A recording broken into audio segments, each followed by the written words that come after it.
Now, ladies and gentlemen, I think it comes to no one's surprise that the Buffalo Bills have their share of injuries. In fact, this morning when Sean McDermott sat in front of the podium, last day of training camp, we saw a list of nearly about 10 players on said list.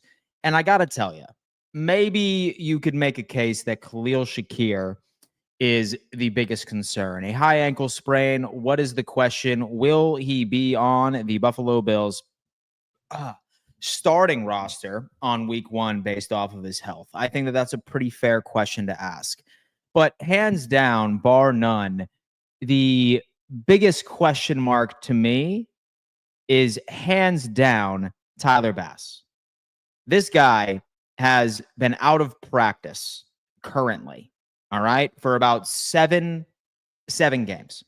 And I raise this question for this reason and this reason only. The Buffalo Bills ultimately ended up bringing in a couple of kickers for a workout. Now, do I think that these two are serious contenders if Bass were to miss some games going into the regular season? No, not at all. We have a couple of preseason games, right? One of which on Saturday, which I am very, very excited about. And then two more, including joint practices. I think that this is just a move to have somebody else. I don't think that Sean McDermott realistically wants Ray Davis to be making field goals for some reason. You know, I get it. Like, he's a running back, have to make sure that he's okay. But this does raise the question, what exactly does this pelvic soreness mean for Tyler Bass? If, for example, that you guys have been plugged in with me for a while, last week, or maybe it was 2 weeks ago, I had Thigh Doctor on the show where he ended up unpacking quite a few interesting things about Tyler Bass and what he potentially thinks that it could be. And let's just revisit it just to entertain this conversation here. Bills Mafia, Tyler Bass pelvic injury. I love how he ended up putting the peanut right there. Hopefully nothing, but pelvic screams a little more likely of a chronic issue. Osteitis pubis and sports hernia are two conditions that come to mind. This will be interesting to track.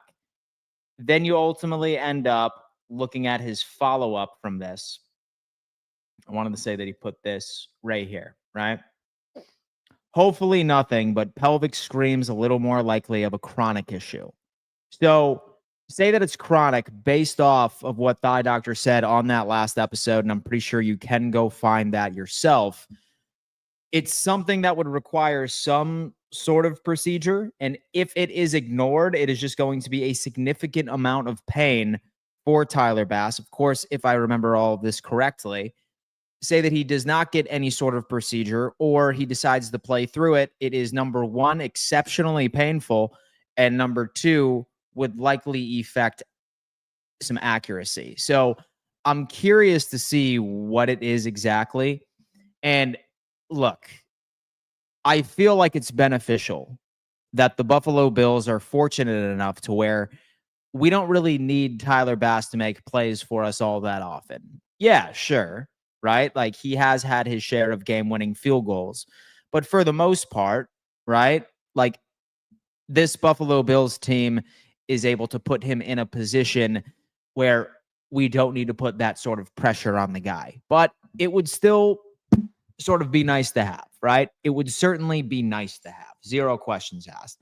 So I did want to hop on the chat real fast. I wanted to talk to a couple of people. As you are coming in, please do me a favor, guys. As you know, my name is Dan Mitchell. I am live twice a day, Monday through Friday, normally at 9 a.m. EST, and then whenever I want during the afternoon. As long as you ultimately end up hitting that thumbs up sign, there is no question you will be able to lock in with me. And I appreciate everybody tuning in. And you know what? I'm super curious. As you hit that thumbs up sign, roll call in the chat right now and let me know where you are tuning in from. I am always curious to see how far Bills Mafia truly extends. Folks, I have to give a giant shout out to one of our proud partners as I am hopefully seeing a bunch of roll calls in the chat. William Matar. And folks, it's very obvious that if you are ever hurt in a car, you already know who to call. That's William Matar. But I do need to tell you something here. Let me go to the website real fast. William Matar. There's my guy right there. If you were ever hurt in a car, you better call William Matar. But one awesome thing that William Matar is doing, guys, if you were a teacher in the Western New York area, he has brought back Pencils for Schools, where he has historically provided 2.2 million pencils to schools all across the Western New York area, to teachers and also their students. So say, for example, that you are in that line of business and you would like to take advantage of this, I highly recommend going to his website and filling out the form. Shout out to William Matar for just being that guy, man. Shout it out. All right, guys, roll call in the chat. What do we have? Good evening, everybody. Do not be shy, lurkers included. Where are you tuning in from? South Buffalo is in the building. Niagara Falls, Alabama in the building. Easton, what is going on? We got Homer, New York. Hey, I'm from Pennsylvania. What's going on, man? Ray Davis, fake kick is deadly if practiced effectively. Dude, you're probably onto something. I'm not going to lie to you. Westport, Connecticut is in the building. Honda of Westport. What is going on? I had to join just to hear about car accidents. Hey, man, listen, I am your go-to. I am your go-to. New Hampshire is in the building. Declan, how you doing? Manchester, New York is in the building. Straight out of Rochester, training camp MVP town. Somebody called Rochester the Dirty Roch the other day. Man, I'm not sure how I feel about that nickname, but it stuck with me nonetheless. But yeah, guys, look. So again, I appreciate all of you for tapping in with me. So this afternoon. And look, there are a lot of things to be excited about because number one, we finally have football starting in about an hour and 20 minutes. You know, first football game. It's the Colts and the Ravens. It's filled with backups. I suppose that we are going to see some Anthony Richardson action, but that's something to be optimistic about. And then obviously we are going to see all of our starters on Saturday with the exception of Josh Allen. So there's a lot of things for us to be excited about, but I had to bring this up. I had to, especially once I ended up seeing this, that the Bills are interested in bringing in these two guys. Not because I think that they are shopping around for an actual replacement, but that tells me that it's more than likely Tyler Bass is going to continue to be on the injury report. That is continuing not to be able to have practice reps throughout the remainder of practice in the preseason. So I got to ask, like, dude has missed 7 games already, or 7 practices already. So how significant is this? Should Buffalo actually be going into free agency or actually bringing somebody in fresh out of college just to give ourselves an insurance policy? It's helpful. Of course, it's very helpful that Buffalo typically doesn't need to rely on their kicker too often. But still, if, for example, he's going through pain and his accuracy is going to be affected at any given moment, I feel like we need to have this conversation, man. Yeet to football. Mic check. I will tell you what, you are wrong is coming. We in here talking about Tyler Bass. Really, we talking about Tyler Bass. Come on. We talking about Tyler Bass. You're damn right we're talking about Tyler Bass. It is a concern to me, man. It is a concern to me, and I'm very, very glad that each and every single one of you have locked in. Is Khalil Shakir out for week 1? He had a high ankle sprain. No. So from what I understand, according to Sean McDermott's press conference today, he's optimistic that he will be ready by week 1. I suppose we do need to have a conversation of what kind of wide receiver or what Khalil Shakir we are going to see. Like, what Shakir are we going to see? That is an entire different conversation.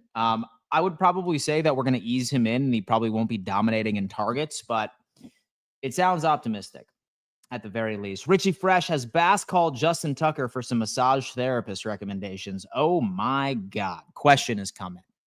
Question, Dan, we're up 23-20 in the 4th, 3rd and long. What's the front 4 you want to see? The front 4 I would like to see? Damn. Okay, so it's 3rd and long, so I'd probably end up putting 2-3 techs in there. I'd probably put Greg Rousseau. I put Ed Oliver. I would put TJ Sanders right next to him since that's clearly going to be a passing down. And then I'd definitely Joey Bosa, 110%. Very oftentimes, like, you'll hear, oh my God, like TJ Sanders and Ed Oliver, they could be the 1 tech and 3 tech. No, like, you would typically only see them in a defensive line on passing downs, 3rd and long situations like that. But that would be the money. That would be the money if we had it, man.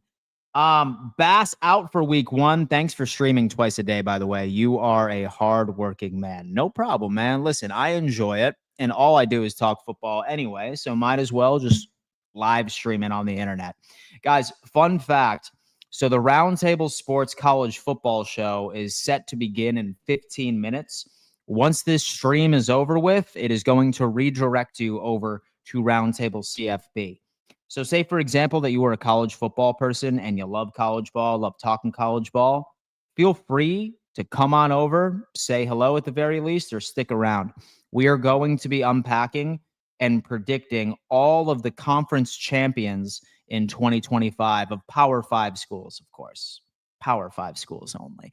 But we are going to be having a really cool conversation over there. So say, for example, that you are also a college football fan, highly recommend you come on over and rock with us, man. Dan, what is it going to take for y'all to get Terry McLaurin? J-Dog has come in. Some young man just running a Madden transaction, man. And just to be completely honest with you, I don't think that Terry McLaurin is leaving the Washington Commanders. I don't think that Micah Parsons is leaving the Dallas Cowboys. It's really just a negotiation tactic at this point. I feel like we've seen this story a million times over and over and over again. So I'm not really going to buy into this. And I don't particularly think that Buffalo wants Terry McLaurin. I really think that they're satisfied with Elijah Moore and with Palmer and with the hopeful development of Keon Coleman and then some of our returning vets. So I don't particularly see so the Bills really even making a call for the most part. Hoyland might be the go-to. Went to Wyoming, but at 22, it's good game to the hairline. Oh, my God. Poor Hoyland, man. You know what? He should have flown to Turkey and got a hair transplant. You know what I mean? Love the answer. Honda at Westport, man. You are the damn man. How would you feel about trading Cook, Ed, and 2 first-round picks for Parsons? No. So I think Parsons is just a name right now. Like, he's like being talked about being the highest paid edge rusher in the NFL. But say that my memory serves me correctly, he's really not all that consistent as when he's actually an impactful defensive end. So no, like that would be an absolute like robbery, right? Like 2 first-round picks, Cook and Ed. I'm not even particularly sure that it would cost that much for Micah Parsons. Definitely the 2 first-round picks, but I'm not particularly sure that we would need to include a player. Big no to Parsons. Look at that. Let's go. I would love Parsons, but realistically, we just can't afford him. We're already dealing with drama out in the James Cook side. Josh gave up $5 million out of his contract just so we can give some cap. Yeah, guys, look, we're broke. So the Buffalo Bills, hands down, are broke right now. It's just kind of how it is. And that's just where it is, folks. That's the situation. Guys, listen, 61 of you on YouTube. We have 141 of you on X. If there is 61 of you on YouTube rocking with me right now, please do me a favor and hit that thumbs up sign. It propels us out to the YouTube algorithm. We want to make sure that we continue to grow our live chat community. Just do me a favor and hit that thumbs up, and let's lock in. Hey, we could trade some picks, like you said. F them picks is what we're saying. Holy shit, that thunder was serious. I still have nightmares about Tyler Bass's 61-yard field goal to beat the Dolphins last season. That dude ultimately ended up having the worst case of the yips I think I've ever seen in my entire life. And who were to know that all it would take was Tyler Bass to hit that through the uprights. We have question coming in from Season Beast. Dan, other than JA17, who is the first person you pick up in Fantasy League? Man, you know what? I love JA17 in fantasy, but he's probably going to go first round this year, and I refuse to select a quarterback in the first round. So it really just depends on what pick I have, right? Say that I have the first overall pick in fantasy, I think so the only answer is going to be Jamar Chase. Say that I'm at like 5th or 6th. I'm going to be crossing my fingers and hoping that Bijan Robinson is there. I might be interested in Amon-Ra St. Brown too. It just depends on who is on the board and where I am picking. I smashed the F out of that like button so hard I cracked the screen on my phone. Honda at Westport, my God, dude, that is what I'm talking about. Be like my boy Honda at Westport. I heard Ray can kick, but for real, he can. He can, as a matter of fact, confirmed at the red and blue scrimmage. This is beautiful. I got Allen in the third round. That's perfect. I love to hear it. All right, guys. So I just wanted to hop on real fast and discuss this marginal news. I'm sorry the stream wasn't as long as normal, but your boy is hopping on to a brand new college football show. So, say for example that you guys want to come over, show a little bit of love. Me and Jay Tuck are about to be breaking down all of our predictions of who is winning the conference championships in all Power 5 conferences in college football. As soon as when the stream is over, it's going to redirect you over there. Just please do me a favor, subscribe, say hi in the live chat, and get ready to get entertained, my friend. We'll see you soon. Peace.